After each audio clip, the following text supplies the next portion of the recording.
കൃത്യമായ സൂചന, വളരെ കൃത്യമായ സൂചന PSC കാലാകാലങ്ങളുടെ നമുക്ക് തരാറുണ്ട്. അടുത്ത പരീക്ഷ എങ്ങനെയായിരിക്കും, എങ്ങനെ പ്രിപ്പയർ ചെയ്യണം എന്നൊക്കെയുള്ള കാര്യത്തിൽ. ഡിഗ്രി പ്രിലിംസിന്റെ സ്റ്റേജ് 1 കഴിഞ്ഞപ്പോൾ അത്തരത്തിൽ വളരെ കൃത്യമായിട്ടുള്ള സൂചനകൾ PSCയുടെ സൈഡിൽ നിന്ന് കിട്ടിയിട്ടുണ്ട്. അപ്പൊ അത് വെച്ച് വേണം നമ്മൾ ഇനിയുള്ള PSC എക്സാംസിന് പ്രിപ്പയർ ചെയ്യാൻ. പ്രത്യേകിച്ചും ഇനി വരാൻ പോകുന്ന സ്റ്റേജ് 2 and 3, അതിനോടൊപ്പം ഇനി വരാൻ പോകുന്ന ഡിഗ്രി ലെവൽ മെയിൻസ് എക്സാംസ്.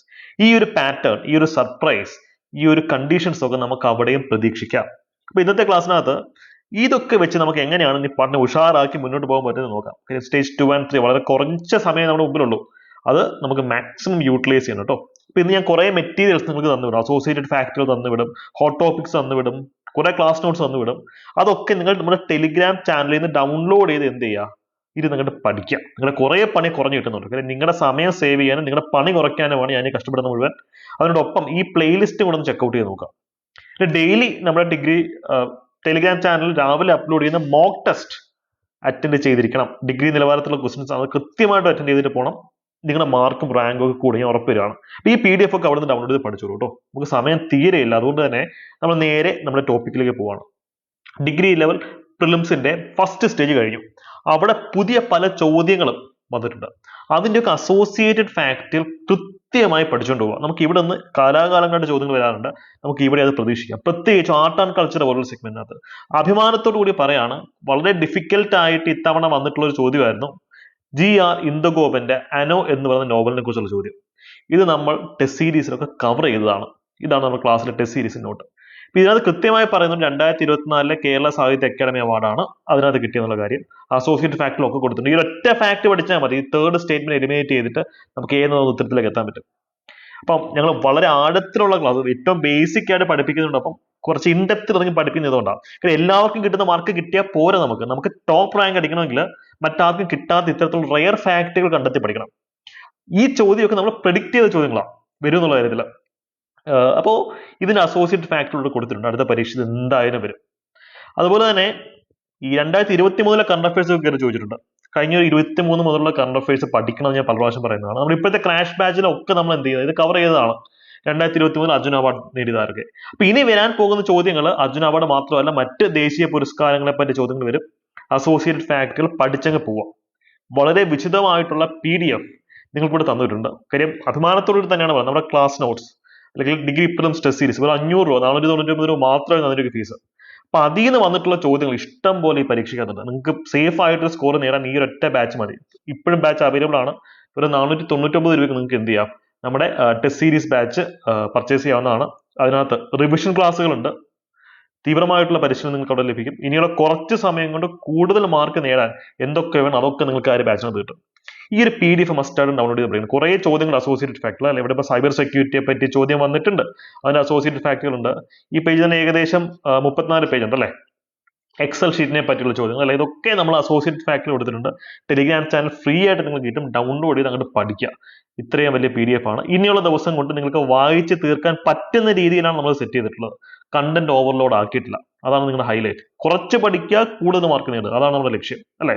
നിങ്ങൾ കുറച്ചുകൂടെ സിസ്റ്റമാറ്റിക് ആയിട്ട് പഠിക്കണമെങ്കിൽ ഞങ്ങളുടെ അഫോർഡബിൾ ബാച്ചുകളിലേക്ക് വരാം. ക്രാഷ് കോഴ്സ് ഉണ്ട്. അതിനോടൊപ്പം തന്നെ ടെസ്റ്റ് സീരീസ് ബാച്ചുകളും പ്രിലിംസിന് വേണ്ടി നമ്മളിപ്പോൾ റൺ ചെയ്യുന്നുണ്ട്. ഇനിയാണ് നമുക്ക് ഗെയിം ചേഞ്ചർ ആയിട്ടുള്ള കാര്യം നോക്കേണ്ടത്, എലിമിനേഷൻ ടെക്നിക്സ്.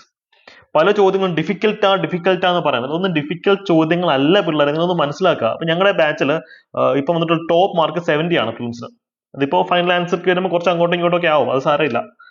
ധാരാളം കുട്ടികൾ 60 മാർക്കിന് മേളിൽ വാങ്ങിച്ചിട്ടുണ്ട്. എങ്ങനെയാണ് വാങ്ങിച്ചത്? സ്മാർട്ട് വർക്ക് ചെയ്യണം. നമ്മൾ നേരത്തെ പറഞ്ഞു എത്രത്തോളം ആഴത്തിലാണ് ഞങ്ങൾ ക്ലാസ്സസ് എടുക്കുന്നതെന്ന് പറഞ്ഞു. പക്ഷെ അതിനോടൊപ്പം നമ്മൾ സ്മാർട്ട് ആയിട്ടുള്ള മാർക്കും സ്കോർ ചെയ്യണം. എത്ര പഠിച്ചാലും അറിയാത്ത ചോദ്യങ്ങൾ വന്നിരിക്കും. അവിടെയാണ് നമ്മൾ എലിമിനേഷൻ ടെക്നിക്സ് യൂസ് ചെയ്ത് കോമൺ സെൻസ് ഉപയോഗിച്ച് കറക്കി കുത്തി ആൻസറിലേക്ക് എത്തേണ്ടത്. ഈ ഒരു ചോദ്യം നിങ്ങൾ നോക്കിയേ, ഇത് വ്യക്തമായിട്ട് PSC ഒരു സൂചന തരുന്നതാണ്. അടുത്ത പരീക്ഷയിൽ ഇത്തരത്തിലുള്ള ചോദ്യങ്ങൾ വരും എന്നുള്ള സൂചന. എസ്റ്റഡ India is popularly known as Portuguese, English, Dutch, French East Indian കമ്പനീസിനകത്ത് ഏതാണെന്ന് ചോദ്യം. എല്ലാവരും സ്കിപ്പ് ചെയ്യും. പക്ഷെ ഞങ്ങളുടെ കുട്ടികൾ സ്കിപ്പ് ചെയ്തിട്ടില്ല. ഞങ്ങളുടെ പരിശീലനം നേരിട്ടുള്ള വിദ്യാർത്ഥികൾ ഇത് അറ്റൻഡ് ചെയ്തിട്ടുണ്ട്. ഈ ഡ എന്ന് പറഞ്ഞ വാക്ക് ഏത് രാജ്യവുമായി ബന്ധപ്പെട്ടുള്ളതാണ്? ഒന്ന് ആലോചിച്ച് നോക്കിയേ. അല്ലെ, ഏത് രാജ്യത്തിന്റെ ആൾക്കാരുടെ പേരിനിടയിലാണ് ഡ എന്ന് പറഞ്ഞ വാക്ക് വരുന്നത്? ഏറ്റവും ഫേമസ് ആയിട്ടുള്ള വ്യക്തി ആരാ? വാസ്കോ ദ ഗാമ അല്ലെ, പോർച്ചുഗീസുകാരനല്ലേ. ഞാൻ നിങ്ങൾക്ക് ചോദ്യം തരാൻ പോവാം. വേറെ പോർച്ചുഗീസിനകത്ത് വേറൊരു പ്രസിദ്ധനായ ഭരണാധികാരി, അദ്ദേഹത്തിന്റെ പേരെന്ന് ഡ ഉണ്ട്. എസ്തഡോ എന്നൊക്കെയുള്ള ഇംഗ്ലീഷ് വാക്കാണോ? അല്ലല്ലോ. പിന്നെ ഡച്ച് ഫ്രഞ്ച് നമുക്ക് അറിയത്തില്ല, ഡാനിഷ് ഭാഷ ഫ്രഞ്ച് നമുക്ക് അറിയത്തില്ല. പക്ഷെ ഡ എന്ന് പറയുന്നത് പോർച്ചുഗീസ് ഭാഷയിൽ വളരെ ഫേമസ് ആയിട്ടുള്ള സംഭവം എന്നുള്ളത് ബേസിക് ഫാക്ട്. അത് വെച്ച് ഇതിന് ഉത്തരം എയിലേക്ക് എത്താൻ പറ്റും. അങ്ങനെ എത്തണം, ഈ റിസ്ക് നിങ്ങൾ എടുക്കണം, റാങ്ക് അടിക്കണം, അതാണ് എനിക്ക് പറയാനുള്ളത്. ഒരു എക്സ്ക്യൂസും ഇല്ല. ഇതൊക്കെ സ്കിപ്പ് അടിക്കാനായിട്ട് ആരും നമ്മൾ സ്കിപ്പ് അടിക്കത്തില്ല. ഇതൊക്കെ നമ്മൾ ആഴത്തിൽ തന്നെ ഇറങ്ങി പഠിക്കും. ആഴത്തിൽ പഠിച്ചിട്ടും കിട്ടാത്ത നമ്മൾ കറക്കി കുത്തിയുള്ള മാർക്കുമാണ്. കൃഷ്ണൻ പറഞ്ഞത് മറക്കണ്ട, ലക്ഷ്യമാണ് പ്രധാനം, മാർഗമല്ല. എങ്ങനെയായാലും മാർക്ക് വാങ്ങിക്കണം. ഈ ചോദ്യം ഇട്ട ചോദ്യകർത്താവിന്റെ ഉദ്ദേശം അത് തന്നെയാണ്. നിങ്ങളുടെ കോമൺ സെൻസ് അളക്കാനാണ് അയാൾ ചോദ്യം ഇട്ടത്, നിങ്ങൾ അറിവ് അളക്കാനല്ല. ഈ ചോദ്യം ബെസ്റ്റ് എക്സാം ആണ്, മറ്റൊരു എക്സാം ആണ്. കറക്കി കുത്തിയതിന്റെ ഉത്തരത്തിലേക്ക് ഒന്ന് എത്തിക്കാൻ നോക്കട്ടെ. നാനോ കോട്ടിംഗ്, നാനോ ടെക്നോളജി കൊണ്ട് നമുക്ക് മെഡിക്കൽ ഇംപ്ലാന്റ്സ്, ശരീരത്തിനുള്ളിൽ ഫിക്സ് ചെയ്യാവുന്ന മെഡിക്കൽ ഇംപ്ലാന്റ്സ് ക്രിയേറ്റ് ചെയ്യാൻ പറ്റും. അതിന് ബാക്ടീരിയൽ ഇൻഫെക്ഷൻ ഒക്കെ കുറവാണ്, സേഫാണ്. അതിന് റീസൺ എന്താണെന്ന് ചോദിക്കുന്നത്. നാനോ ടെക്നോളജിയുടെ എന്ത് ആപ്ലിക്കേഷൻ എവിടെ, ഇപ്പൊ വളത്തിനകത്ത് അല്ലെങ്കിൽ വിമാനത്തിൽ അത് നാനോ ടെക്നോളജി യൂസ് ചെയ്യുന്നു, സ്പേസ് ഷട്ടിൽ യൂസ് ചെയ്യുന്നു, ബയോ ഇംപ്ലാന്റ്സ് യൂസ് ചെയ്യുന്നു, എവിടെ നാനോ ടെക്നോളജിയെ പറ്റി എന്ത് ചോദ്യം വന്നു കഴിഞ്ഞാലും അതിന് റീസൺ എന്ന് പറയുന്നത്, നാനോ ടെക്നോളജി ഉപയോഗിക്കുന്ന റീസൺ എന്ന് വെച്ചാൽ എന്താ, പേരിനകത്തുണ്ട് നാനോ, ചെറുതാണ്, ചെറിയ സൈസുള്ള സാധനങ്ങൾ ഉണ്ടാകുന്ന സാധനമാണ് നാനോ ടെക്നോളജി. അത് മാത്രം അറിഞ്ഞാൽ മതി. എന്തുകൊണ്ടാണ് ബാക്ടീരിയൽ ഇൻഫെക്ഷൻ കുറയുന്നത്? ഹീറ്റ് കണ്ടിന്യൂസ് ആയിട്ട് വിടുന്നതുകൊണ്ടാണോ, മൈക്രോബ്സുമായിട്ട് മോളിക്കുലർ സ്കെയിലിൽ ഇന്ററാക്ട് ചെയ്യുന്നതുകൊണ്ടാണോ, ഇംപ്ലാന്റ് സൈസ് ആണോ, റെഡ്യൂസസ് മെക്കാനിക്കൽ സ്ട്രെങ്ത് ആണോ? ഈ ഡൗട്ട് ചോദിച്ചോട്ടെ. കാറിന്റെ പെയിന്റിൽ നമ്മൾ നാനോ ടെക്നോളജി ഉപയോഗിച്ച് ഉള്ള പെയിന്റ് അടിക്കുകയാണെങ്കിൽ അത് കൂടുതൽ കാലം ലാസ്റ്റ് ചെയ്യും. എന്തുകൊണ്ടാണ്? അതിനകത്തെ മോളിക്യൂൾസിന്റെ സൈസ് ചെറുതാണ്, അതുകൊണ്ട് തന്നെ കൂടുതൽ ലാസ്റ്റ് ചെയ്യാനും കൂടുതൽ സ്ട്രോങ് ആയിട്ട് ഇരിക്കാനും പറ്റും. സെയിം ലോജിക്കാണ് ഇവിടെ വരുന്നത്. എന്തുകൊണ്ടാണ് ബാക്ടീരിയൽ ഇൻഫെക്ഷൻ കുറയുന്നത്? മോളിക്കുലർ സ്കെയിലിൽ അതിന് ഇന്ററാക്ട് ചെയ്യാൻ പറ്റും. ആ ഒരു സൈസിന്റെ ഡയമെൻഷനിൽ ഒരു ഒറ്റ ഓപ്ഷനകത്തുള്ളൂ, ഓപ്ഷൻ ബി ആണ്. അല്ലാതെ നാനോ ടെക്നോളജി PhD എടുത്ത ടീംസ് അല്ല അതിന് ഉത്തരത്തിലേക്ക് എത്തുന്നത്. ഞാൻ നേരത്തെ പറഞ്ഞല്ലോ 60+70 അറൌണ്ട് റേഞ്ചിലൊക്കെ കിട്ടിയിട്ടുള്ള ഞങ്ങളുടെ വിദ്യാർത്ഥികൾ ഞങ്ങൾ ഡിസ്കസ് ചെയ്തപ്പോൾ അവരിങ്ങനെയാണ് ക്ലാസ് റൂമിൽ ചിന്തിച്ചത്. ഇങ്ങനൊന്നും ക്ലാസ് റൂമിൽ ചിന്തിക്കാൻ പറ്റില്ല എന്ന് ചിന്തിച്ചു കഴിഞ്ഞാൽ നിങ്ങൾ അങ്ങനെ ചിന്തിച്ചുകൊണ്ടിരിക്കത്തേ ഉള്ളൂ. ഇങ്ങനെ ചിന്തിക്കാൻ പറ്റുന്ന വലിയൊരു ക്രൗഡ് ഉണ്ട്, നിങ്ങൾ മത്സരിക്കുന്ന അവരുമായിട്ടാണ്. ഇങ്ങനെയൊക്കെ തന്നെ ചിന്തിച്ച് തന്നെയാണ് ഞാൻ പല റാങ്ക് ലിസ്റ്റിലേക്ക് എത്തിയത്. പ്രൂവൺ ആയിട്ടുള്ള കാര്യമാണ്. നിങ്ങൾ ലിമിറ്റ് ചെയ്യില്ല. ഇപ്പം പല ആൾക്കാരും പറയും ഇതൊന്നും എക്സാം ഹോളിൽ നമുക്ക് വായിച്ചാൽ കിട്ടത്തില്ല, ഇതൊക്കെ 1 മണിക്കൂറൊക്കെ ഇരുന്ന് ആലോചിച്ചാലേ ഈ ലോജിക്ക് കിട്ടത്തുള്ളൂ. അത് തെറ്റാണ്. നിങ്ങൾ ലിമിറ്റ് ചെയ്യരുത്. ഇതൊക്കെ മനുഷ്യന്മാരെ തന്നെയാണ് ഈ രീതിയിൽ ചോദ്യങ്ങൾ കണ്ടെത്തി ഉത്തരത്തിലേക്ക് എത്തുന്നത്. നിങ്ങൾ ആ ഒരു ലീഗിലേക്ക് എത്താനാണ് ശ്രമിക്കുന്നത്. നമ്മളെ കൊണ്ട് ഒക്കത്തില്ല, പറ്റത്തില്ല എന്നൊക്കെ പറഞ്ഞുകൊണ്ടിരിക്കുകയാണെങ്കിൽ നമ്മുടെ ലൈഫാണ് പോകുന്നത്. കാര്യം ഓരോ PSC പരീക്ഷകളും ഓരോ ജീവിതമാണ് നിങ്ങൾ മുമ്പ് വെച്ച് നിൽക്കുന്നത്. ജീവിതത്തിന്റെ അടുത്ത് മുഖം തിരിക്കരുത്. നന്നായിട്ട് പഠിക്കുക ഈ ഒരു രീതിയിൽ. മനസ്സിലായല്ലോ? ഇനി മറ്റൊരു പ്രധാനപ്പെട്ട സൂചന, ഹോട്ട് ടോപ്പിക്സിന്റെ ഇമ്പോർട്ടൻസ് തന്നെയാണ്. എനിക്കറിയാം കോൺസ്റ്റിറ്റ്യൂഷൻ ഒന്നും വന്നിട്ടില്ല ഇത്തവണ, അത് അവിടെ ഇരിക്കട്ടെ, സാരമില്ല. പക്ഷെ എക്കണോമിക്സിനകത്തൊക്കെയുള്ള ഹോട്ട് ടോപ്പിക്സ് നമ്മൾ പറഞ്ഞ ഏരിയയിൽ നിന്നൊക്കെ തന്നെയാണ് വന്നിട്ടുള്ളത് അല്ലേ? മറ്റുള്ള സബ്ജക്റ്റുകൾ, ഹിസ്റ്ററിയിലെ ഹോട്ട് ടോപ്പിക്സ് എടുക്കുക. നിങ്ങൾ മനസ്സിലാക്കുന്ന ഒരു കാര്യം എന്താണെന്ന് വെച്ച് കഴിഞ്ഞാൽ ഹോട്ട് ടോപ്പിക്സ് അന്നും ഇന്നും റിലവൻ്റ് ആണ്. അപ്പൊ നിങ്ങൾ ഹോട്ട് ടോപ്പിക്സ് വെച്ച് തന്നെ ഇനിയുള്ള പ്രിലിംസ് എക്സാം പഠിക്കുക. ഹോട്ട് ടോപ്പിക്സിന് PDF ഞാൻ നിങ്ങൾക്ക് തന്നു വിട്ടിട്ടുണ്ട്. ഓരോ സബ്ജക്റ്റിൽ നിന്നുള്ള ഹോട്ട് ടോപ്പിക്സ് കൃത്യമായിട്ട് കൊടുത്തു വിട്ടിട്ടുണ്ട് അല്ലേ? ഈ സോഷ്യൽ റിഫോം മൂവ്മെന്റ്സ്, ഇതൊക്കെ നമുക്ക് ഈ റെസ്പോൺസിബിൾ ഗവൺമെന്റ് ഇൻ ഇന്ത്യ അല്ലെങ്കിൽ കേരളത്തിന്റെ രാഷ്ട്രീയ ചരിത്രം കൃത്യമായിട്ട് തവണ പരീക്ഷയ്ക്ക് വന്നിട്ടുണ്ട്. ഈ ഹോട്ട് ടോപ്പിക്സിന്റെ PDF കൂടെ ഉപയോഗിച്ച് ദയവായി പഠിക്കാൻ ശ്രമിക്കുക. അതാണ് എനിക്ക് പറയാനുള്ളത്. ഇങ്ങനെ വാരി വലിച്ച് പഠിക്കാനുള്ള സമയം നമ്മുടെ മുമ്പിലില്ല. ഇങ്ങനെ നമ്മുടെ ക്രാഷ് കോഴ്സിനകത്ത് ഇതെല്ലാം സമഗ്രമായി തന്നെ കവർ ചെയ്യുന്നുണ്ട്.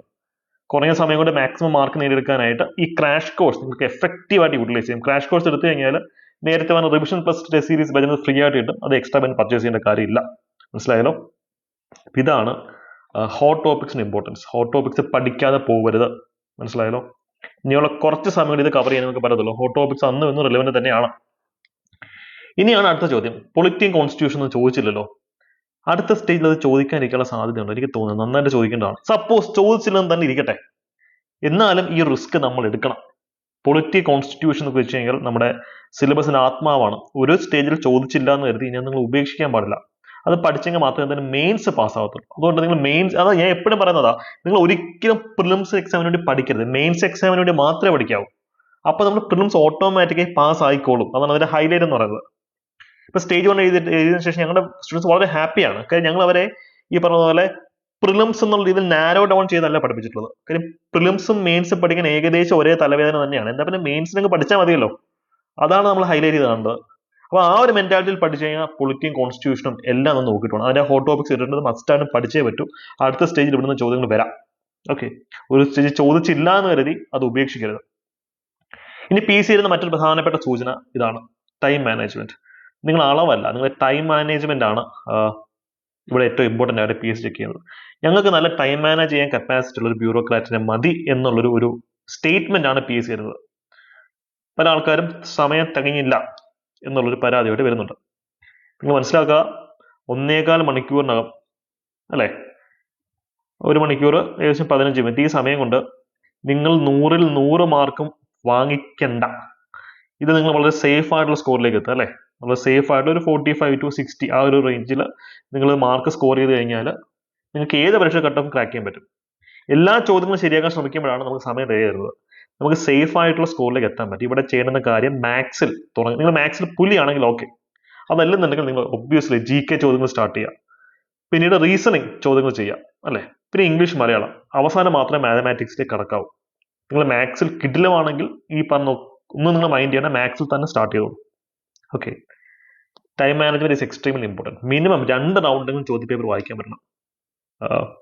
അപ്പോൾ നമ്മുടെ മാർക്ക് നന്നായിട്ട് കൂടും.